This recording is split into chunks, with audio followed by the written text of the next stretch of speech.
Olá, meus alunos. Hoje o nosso vídeo é sobre o Estado espanhol.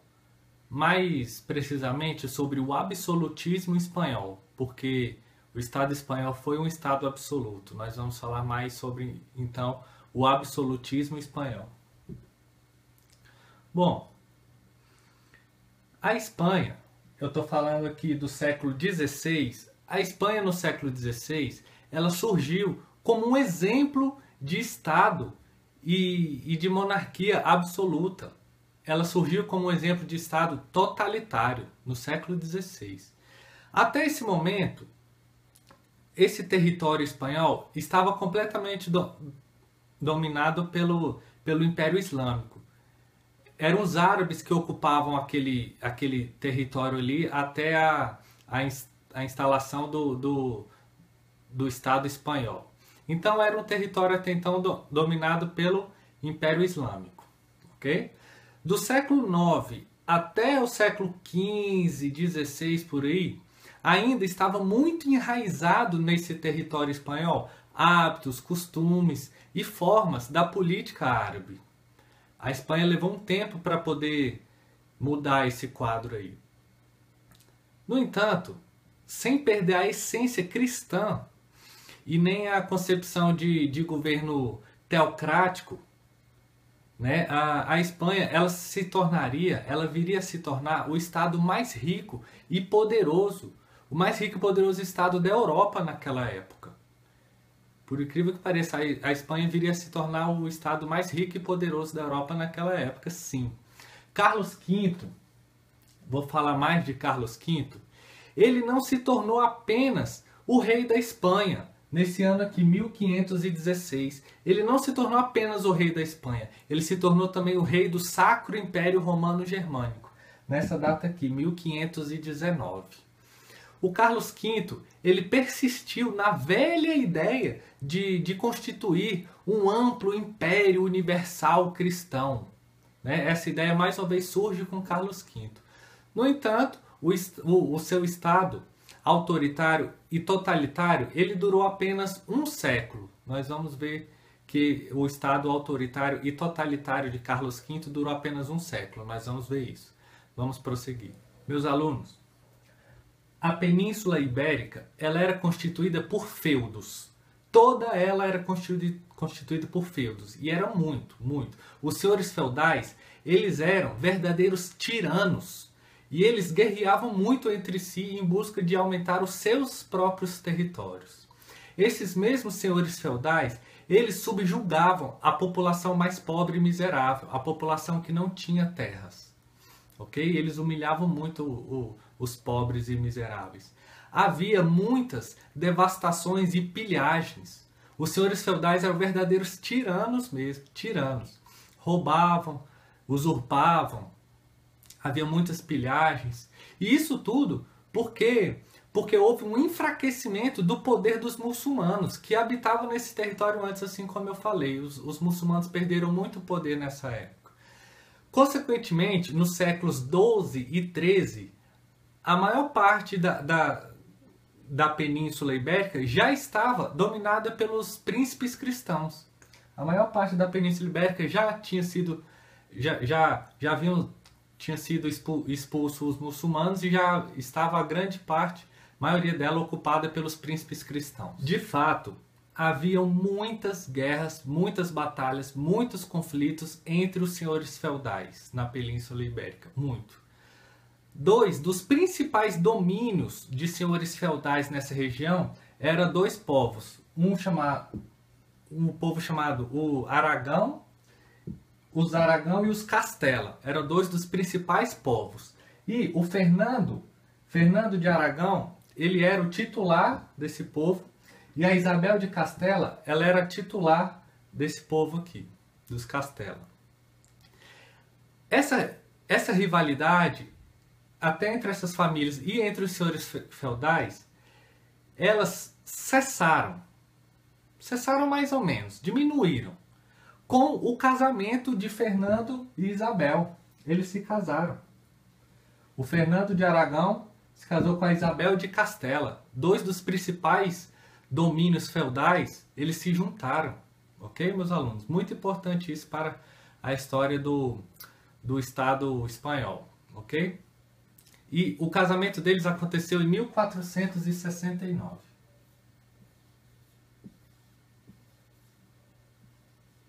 1469 foi o casamento deles. E com esse acontecimento feudal surgiria então um novo poder, super, ultra, mega power, um poder absoluto, ok? E nesse caso então acabou por se constituir o Estado espanhol.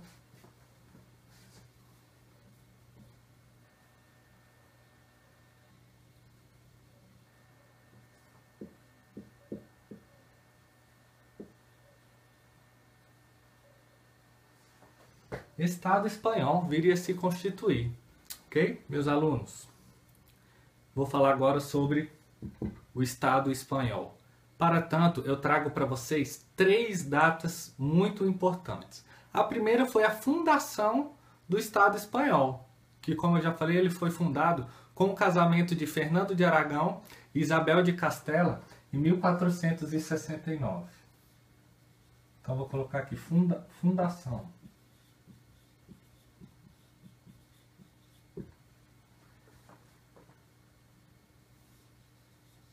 Trago essa segunda data aqui, 1492.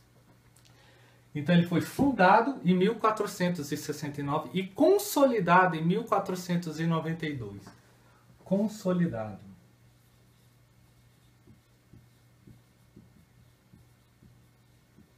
Ele foi consolidado pela conquista de Granada e expulsão de um povo chamado Mouros, os Mouros. Então, pela conquista de Granada e expulsão dos mouros. Vou até colocar aqui porque isso é muito importante. Ele foi consolidado com a conquista de Granada.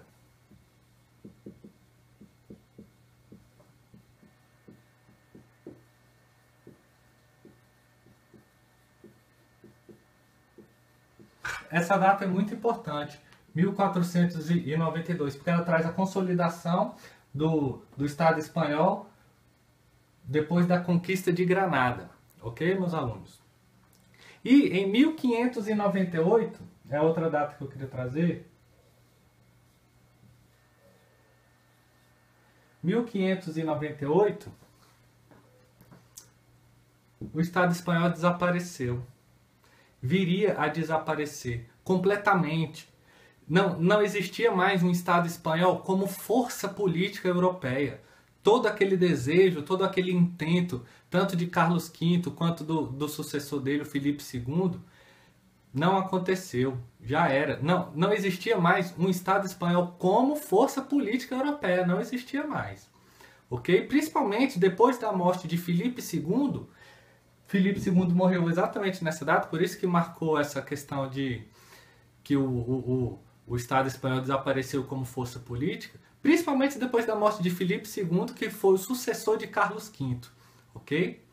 E só para a título de curiosidade também, nessa mesma época, o Estado espanhol deixou um grande legado cultural com Miguel de Cervantes, que é o autor de Dom Quixote.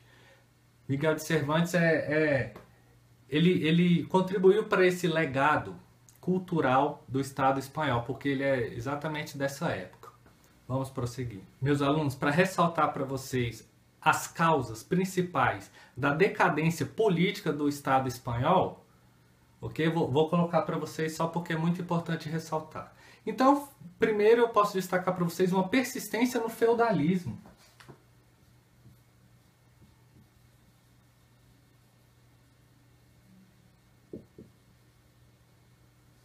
Uma persistência no feudalismo, ok? Também um militarismo. Eu vou falar mais sobre o militarismo.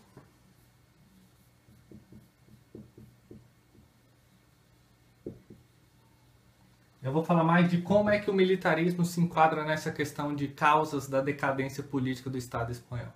A ausência de uma economia estável.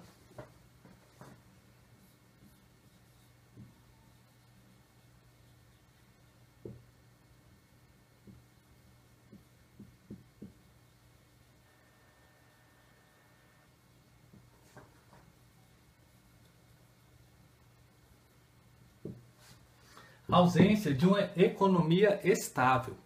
E, por fim, uma perseguição religiosa.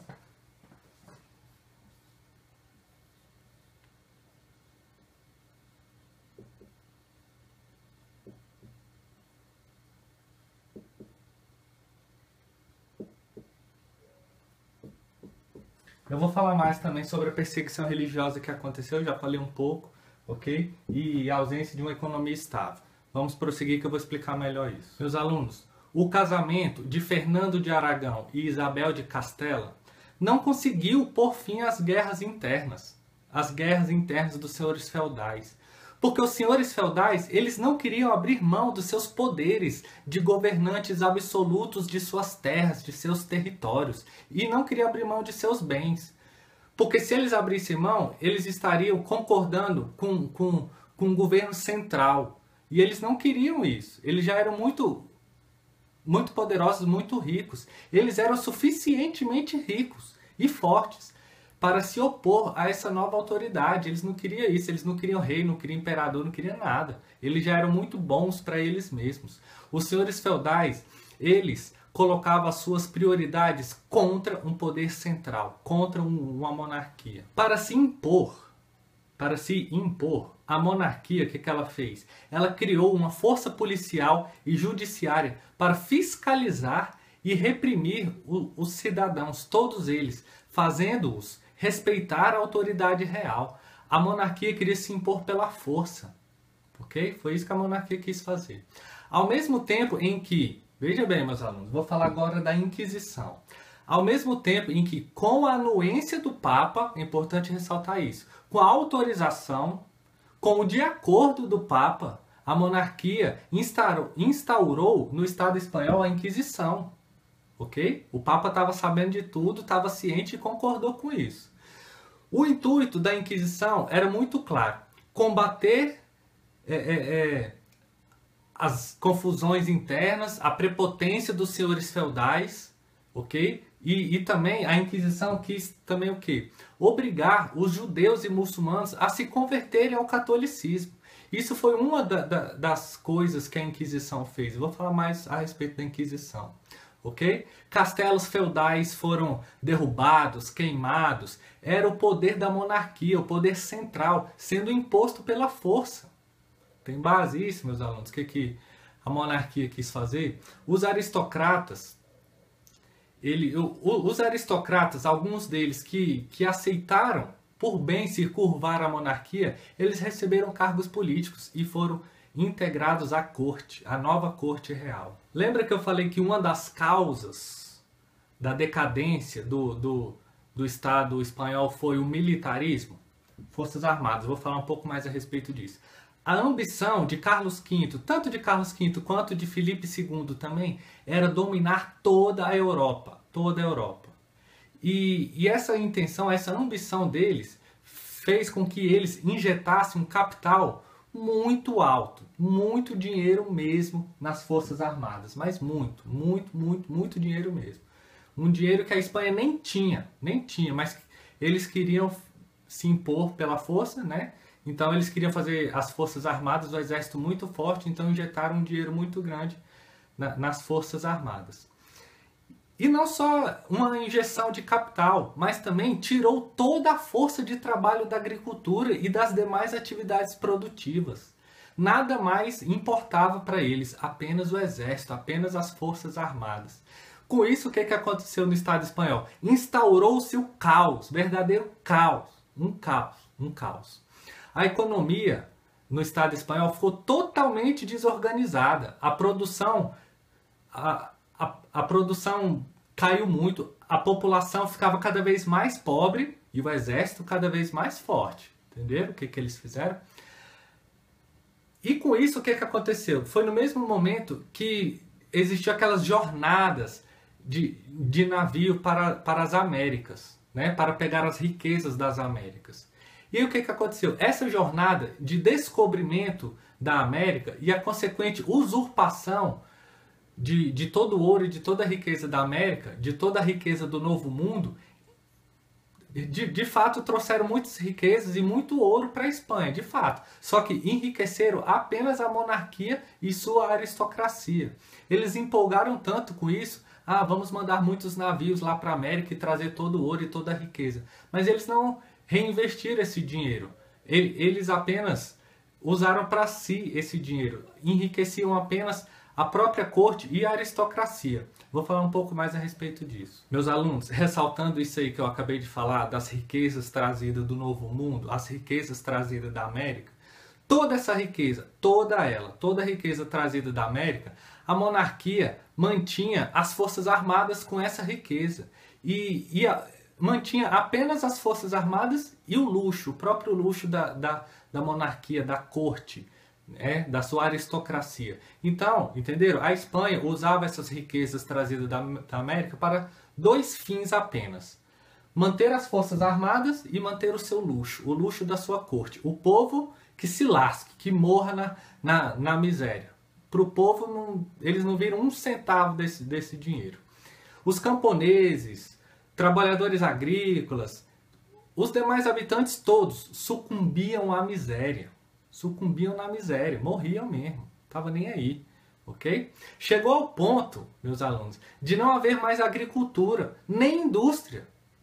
Apenas o inegável contentar-se com as riquezas estrangeiras. Eles ficaram muito empolgados, entusiasmados com essa grana que estava vindo da América, não queria saber de mais nada, apenas dessas riquezas. Então, nesse momento, praticamente a única fonte de riquezas do Estado espanhol era essa riqueza vinda da América, ok? Essas riquezas estrangeiras, portanto, assim como eu estava falando, elas não foram reinvestidas na Espanha e nem reinvestidas na produção interna, mas sim apenas, único e exclusivamente, para que a sua corte esbanjasse essas riquezas. Ok, meus alunos? Um outro detalhe muito importante, que muito rico também era o alto clero, o pessoal da igreja, o alto clero espanhol, os abades, ok? Muito rico também. A igreja era parceira, né, da monarquia, então a igreja era muito rica, o alto clero era muito rico. Isso, mais uma vez ressaltando, estamos falando do século XVI.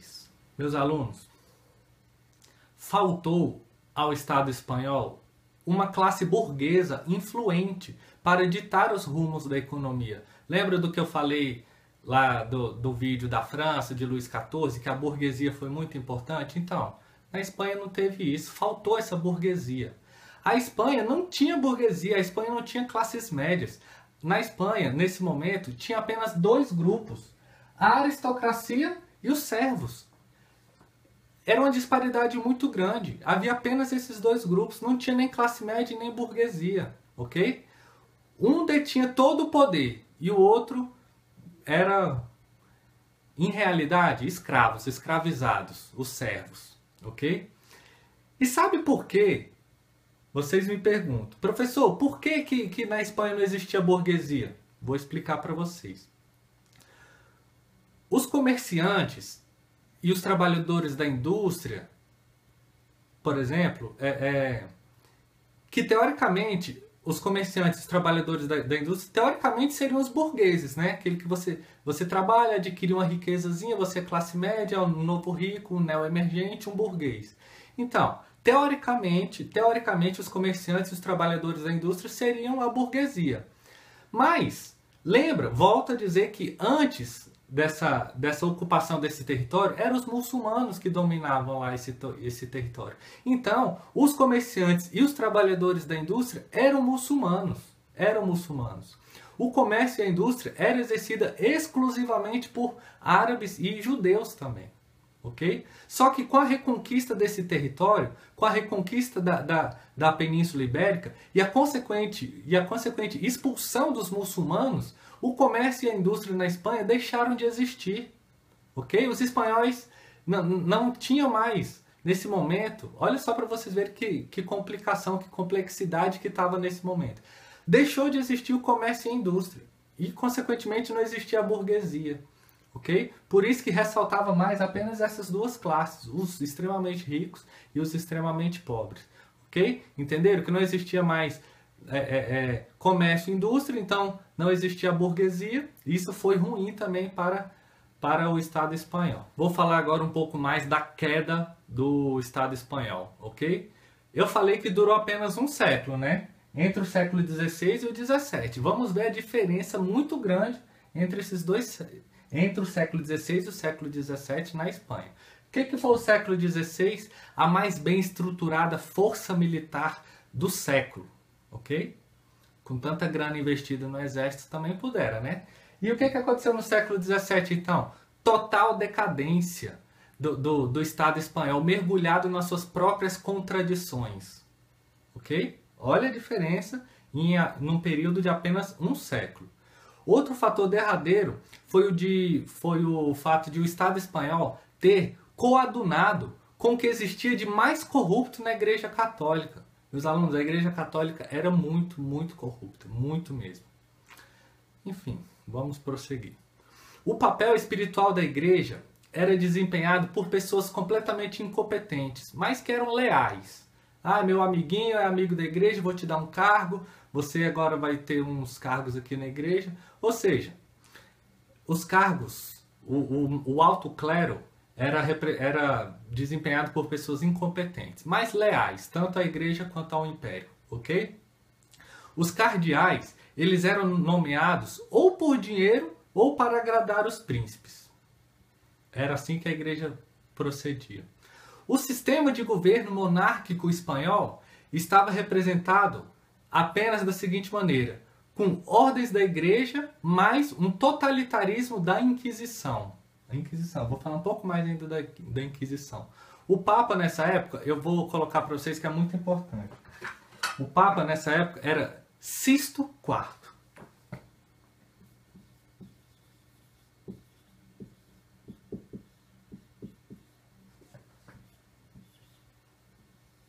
Esse era o Papa, tá? Papa Sixto IV. Sixto IV. O Papa Sixto IV, ele permitiu que se constituísse um tribunal permanente da Inquisição. Permanente da Inquisição. Meus alunos, olha só. Há quem defendia a Inquisição. E há quem defendia o Papa Sixto IV, ok? Alegando que houve uma deturpação da missão originária da Inquisição. Que a missão era nobre. Bom, para estes que defendiam a Inquisição e o Papa, a Inquisição serviria apenas para combater heresias. Mas nós sabemos que não é nada disso, né? Era muito além do que isso. O fato é que a Inquisição agiu com extremo rigor e violência. Vou falar um pouco mais da Inquisição para vocês entenderem o que foi a Inquisição. Com o pretexto de alcançar coesão nacional, esse era o pretexto da Inquisição, ok? A Inquisição, ela se utilizou de perseguição de oponentes, perseguição de pessoas que eram contrárias tanto à monarquia quanto ao Papa. A Inquisição utilizou de tortura, confisco de bens, prisões perpétuas, banimento, penas de morte, várias outras coisas. Essa foi a Inquisição, ok, meus alunos? Perseguiram muçulmanos e judeus. Lembra que uma das outras causas também foi perseguição? Então, perseguiram totalmente muçulmanos e judeus. O número elevado deles, tanto de muçulmanos quanto judeus, foram forçados a deixar a Espanha, ameaçados de morte. E sem contar que muitos também muçulmanos e judeus foram condenados à forca. Okay? A fogueira, a forca e a fogueira eram para ser jogados na fogueira para morrerem queimados. Ou, quando muito, eram forçados a se converterem ao catolicismo. Mas, na grande maioria das vezes, ou eram banidos, ameaçados de morte, ou condenados à fogueira. Meus alunos, para finalizar o vídeo, a Igreja Católica era corrupta. O Carlos V, ele era um defensor rigoroso do catolicismo.